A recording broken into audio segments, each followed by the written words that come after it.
آپ وہ اس لائق بھی نہیں کہ اپنے شاہی محل میں اپنے تخت کی حفاظت کر سکے. زمین پر اوندھے منہ پڑا ہوا ہے, لاش بھی بری ہے. یہ ہے تاریخ اور یہ ہے نظام الدین اولیاء. خواجہ نظام الدین اولیاء محبوب الہی عجیب شخصیت کا نام ہے. میں نعت کا ایک شعر آپ کے سامنے پڑھنا چاہتا ہوں. بہت مشہور ہے کہ آنچ خوباں ہمہ دارند تو تنہا داری. یہ بہت مشہور مصرع ہے نا. دم عیسیٰ ید بیضا, حسن یوسف دم عیسیٰ ید بیضا داری. آنچ خوباں ہمہ دارند تو تنہا داری.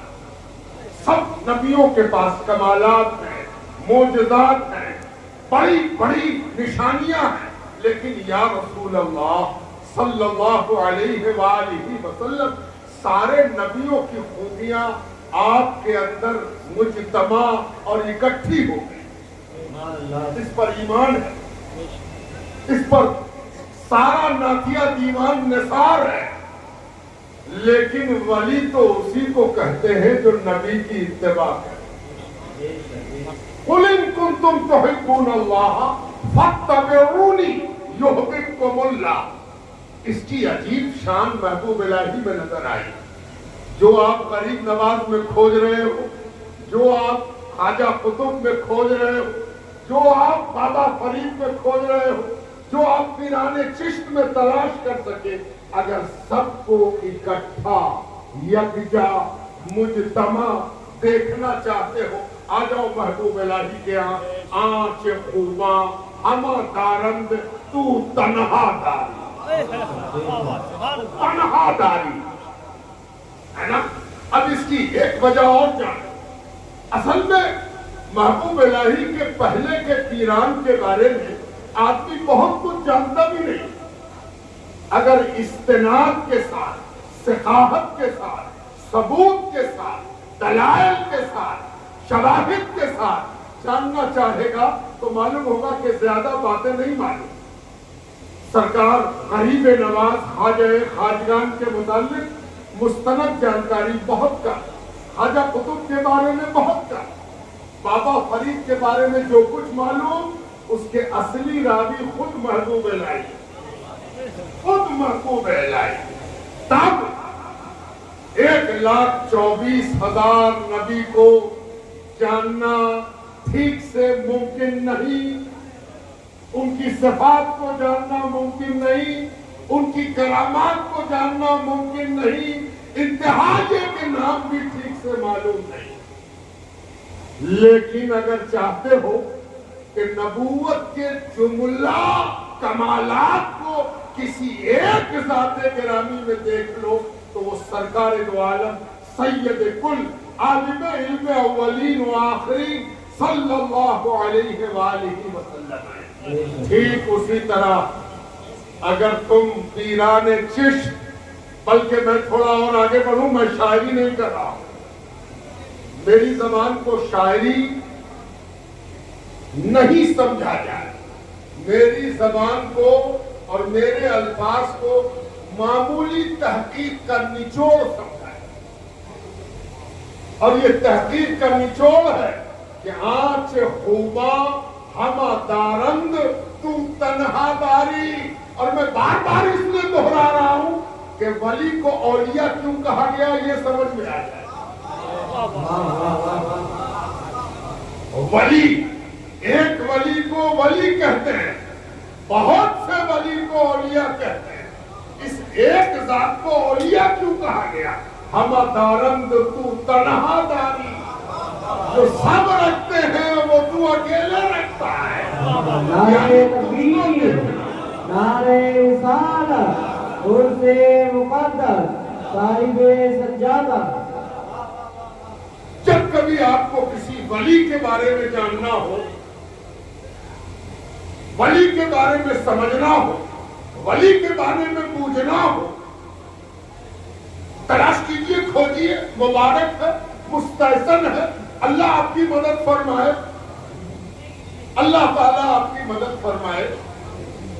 لیکن اگر آپ ایک جگہ پر سارا نظام دیکھنا چاہتے ہیں ولایت کا، اور جس نے ولایت کا نظام نہیں دیکھا وہ نبوت کے نون کے نقطے تک کہاں پہنچ سکے؟ کیا بات ہے.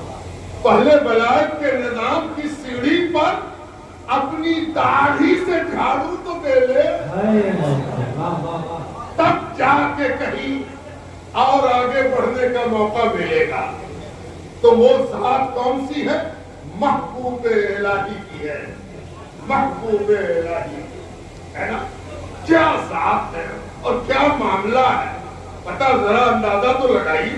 میں قوام العقائد دیکھ رہا تھا، خواجہ نظام الدین اولیاء کے حالات پر ایک بڑا اہم تذکرہ ہے قوام العقائد. اس کو قوام العقائد بھی کہہ سکتے ہیں، دونوں صحیح.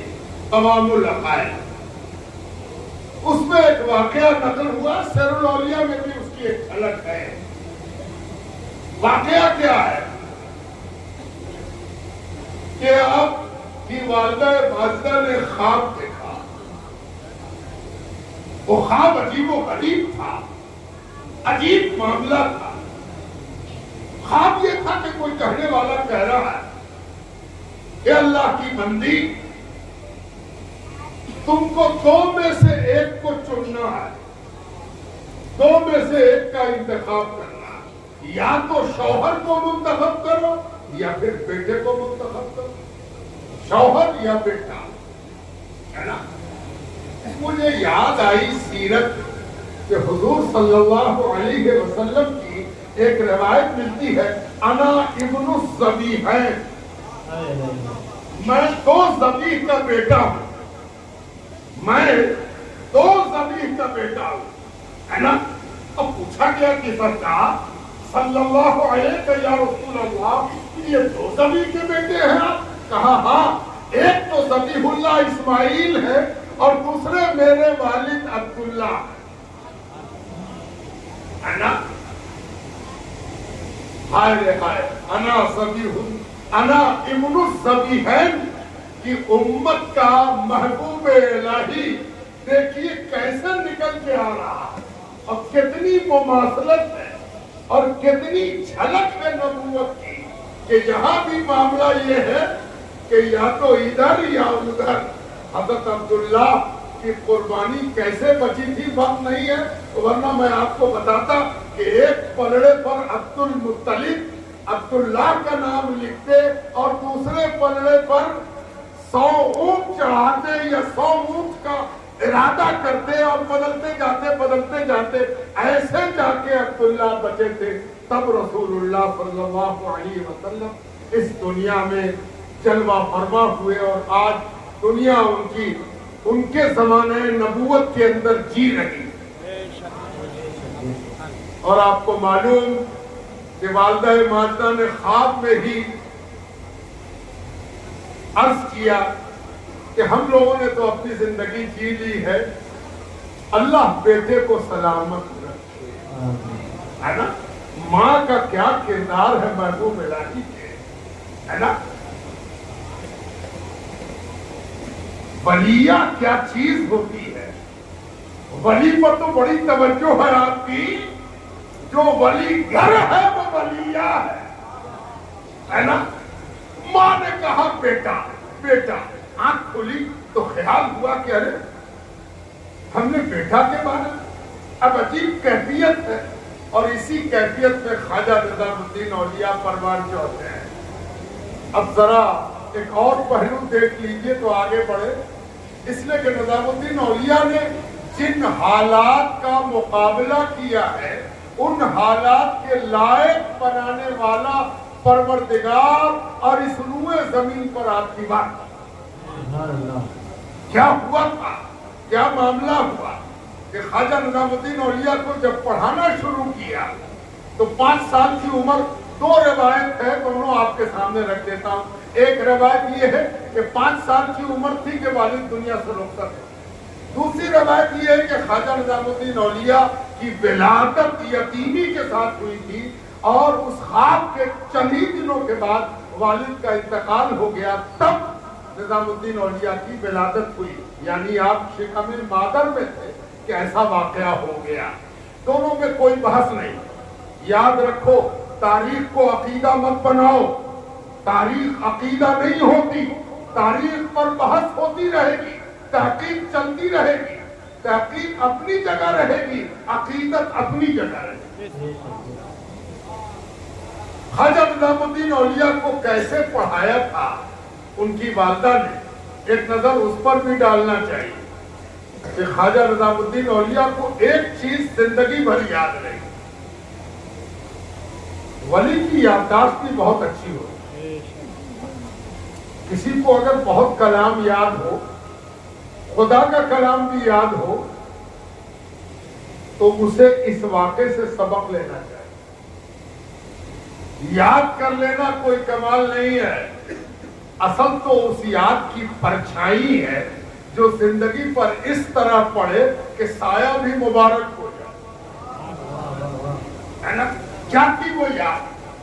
خواجہ نظام الدین اولیاء کو یاد ہے کہ کسی دن چولہا نہیں جلتا تھا، ہائے ہائے چولہا نہیں جلتا، چولہا نہیں جلتا، کچھ پکتا نہیں، مدرسہ جانے کا وقت ہو جاتا تو مدرسہ جاتے وقت ماں کچھ کھلاتی بھی تھی، کچھ ساتھ دیتی بھی تھی۔ اب تو چولہا جلے ہی نہیں، تب کیا ہوگا؟ تو اماں کا ایک جملہ خواجہ نظام الدین اولیاء کو رلاتا تھا۔ کیا جملہ تھا کہ امی کہتی، بیٹا آج اپنے چولہے پر کچھ نہیں، بیٹا آج ہم لوگ اللہ کے مہمان ہیں، اللہ کے مہمان ہیں، اللہ کے مہمان ہیں۔ جب بقول حضرت اشرف میاں نمک کا خرچ یہاں تک پہنچ گیا، تب بھی خواجہ نظام الدین اولیاء ان دنوں کو یاد کرتے تھے اور کہتے تھے، ہائے جو مزہ اللہ کی مہمانی میں تھا وہ کسی کی۔ ہم لوگ اللہ کے مہمان ہیں۔ خواجہ فرماتے ہیں جب ہم مدرسے سے واپس آتے رات ہو جاتی، والدہ ہم لوگوں کو کلیجے سے سٹا لیتی اور صرف اتنا کہتی، بیٹا آج ہم لوگ اللہ کے مہمان ہیں۔ خواجہ نظام الدین اولیاء فرماتے ہیں ایسی بھوک پٹتی تھی کہ ویسی بھوک کسی کھانے سے نہیں ملی۔ ولی وہی ہے جو بچپن سے اللہ کا مہمان بنا ہے، اللہ نے اس کی مہمانی اپنے ذمے لی ہے۔ اللہ اکبر، کیسا ولی ہے اور کس انداز کا ولی ہے۔ مجھے یاد آئی وہ بات کہ جب خواجہ نظام الدین اولیاء نے قدوری تمام کی، مدارس میں آج بھی پڑھائی جاتی ہے، کل کے دن قدوری پڑھ کے ہدایہ سے زیادہ فائدہ ہو جاتا ہے، آج ہدایہ پڑھ کے قدوری سے بھی فائدہ نہیں ہوتا، ہے نا؟ عجیب حال سے ہم اور آپ گزر رہے ہیں۔ قدوری تمام کی تو آپ کے استاد علامہ علاء الدین اصولی نے خواجہ نظام الدین اولیاء کو اوپر سے نیچے تک دیکھا، روز دیکھتے تھے، آج الگ انداز سے دیکھا اور کہا، بیٹا تم نے ایک مستند کتاب تمام کی ہے، اب تم کو زیب دیتا ہے کہ تمہارے سر پر دستار باندھ دی جائے، ہے نا؟ دستار باندھ دی جائے۔ خواجہ نظام الدین اولیاء نے عرض کیا، حضور جیسی آپ کی مرضی، جیسا حکم آپ کا۔ مطلب یہ تھا کہ اپنی والدہ کو خبر پہنچا دیں۔ خواجہ لوٹ کے آئے، اپنی والدہ سے کہا، امی جان استاد نے کہا ہے کہ تمہاری دستار بندی۔ آج والدہ کے آنکھوں سے آنسو چھلکے، یہ خوشی کے آنسو تھے کہ اللہ بڑی مشکل کے ساتھ تیرے فضل سے ہم نے یہاں تک تو پہنچا دیا، اللہ پاک یہاں تک تو پہنچا دیا، یہاں تک تو پہنچا دیا۔ اس کے بعد بولی کہ رکو میں انتظام کرتی ہوں۔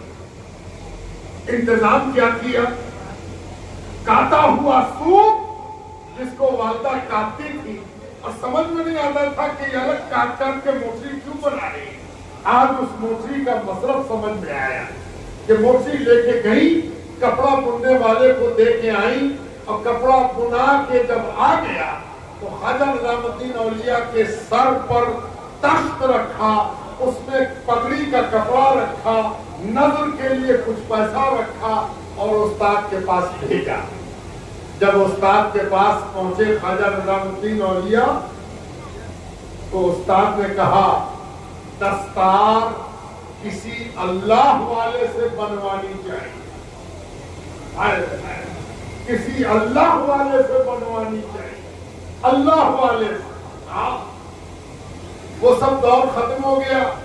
ایک دستار وہ ہوتی تھی جب دستار بنوانے کو بڑے بڑے علامہ روزگار اللہ والوں کے دروازے پر فارغین کو لے جاتے تھے کہ چلو دستار بندی وہاں ہوگی.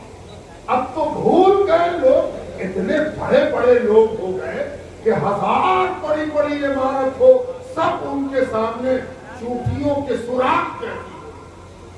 انہیں یاد نہیں ہے کہ کسے لے جایا گیا تھا رضولی, اور رضولی کی خانقاہ میں کس کی دستار بندی ہوئی تھی, اور کون لے گیا تھا, کس سے بنوایا تھا, کیوں لے گیا تھا. یہ سب روایت اب ختم ہو گئی. اب ہم اتنے بڑے ہو گئے کہ ہمارے آگے کوئی دوسرا اب ہے ہی نہیں. خواجہ نظام الدین اولیاء سے علامہ علاء الدین اصولی نے کہا اللہ والے. خواجہ نظام الدین اولیاء نے عرض کیا حضور جیسا آپ کہیے. کہا دیکھو بدایوں کی گلیوں میں جاؤ کھوجو, ایک بزرگ تم کو ملیں گے علی مولا کے نام, جاؤ ان کو پکڑ کے لے آؤ. علی مولا ہے نا. میں نے بہت تلاش کیا کہ علی مولا کی کسی مدرسے کی سرٹیفکیٹ مل جائے, کس مدرسے کے پڑھے ہوئے تھے, کہاں سے فارغ تھے, اس کی سند مل جائے تو ذرا دیکھیں کہ مولا علی مولا کہاں کے فارغ تھے, علی مولا کہاں کی فراغت تھی. تو معلوم ہوا کہ رہے وہ تو ایک مست الست قلندر تھے, بھاشا بھی ان کی عجیب تھی, ہے نا. خواجہ نظام الدین اولیاء ان کو کھوجتے کھوجتے ایک جگہ وہ مل گئے. کہا حضرت سلام علیکم ورحمت اللہ, حضرت آپ سے ایک کام ہے. علی مولا گھومے اور سے دیکھا, بولو کیا بات ہے. کہا علامہ علاء الدین اصولی کا میں شاگرد ہوں, میں نے ایک کتاب تمام کی ہے, علامہ نے کہا کہ آپ سے دستار بندی کرائیے. اور سے دیکھا کیسا, ابھی تو ٹھیک سے ریش مبارک نکل رہی ہے نا, ابھی پورے طور پر شاب ہوئے نہیں ہیں, لیکن شاب صالح ہے, صالح نوجوان ہے نا. ایک نظر دیکھا کہ چلو کیوں ہم آتے ہیں, چلو ہم آتے ہیں. آ گئے علی.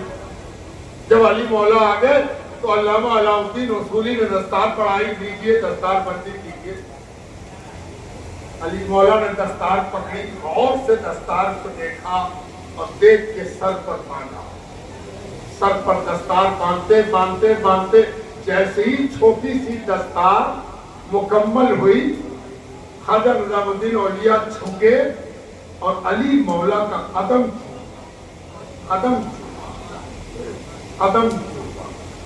چوم کے سیدھے ہوئے تو علی مولا نے ایک نعرہ مارا, اور وہ نعرہ کیا تھا, منڈا بڑا ہوئی سا, منڈا بڑا ہوئی سا, ہے نا. لوگ دنیا آپ اور ہم زبان پر بہت دھیان دیتے ہیں. ساری دنیا میں زبان کا جھگڑا ہے نا. یہ بھاشا کا جھگڑا ہر جگہ پھیلا ہوا ہے. ارے بھاشا بھی کوئی چیز ہے جب تک کہ اس بھاشا کے پیچھے اللہ کی قبولیت کی مہر نہ ہو. منڈا بڑا, یہ وہ جملہ ہے جو اللہ تبارک و تعالیٰ کے ولی کے منہ سے نکل رہا ہے. گفتگو گفتہ اللہ کو ان کے منہ سے جو نکل گیا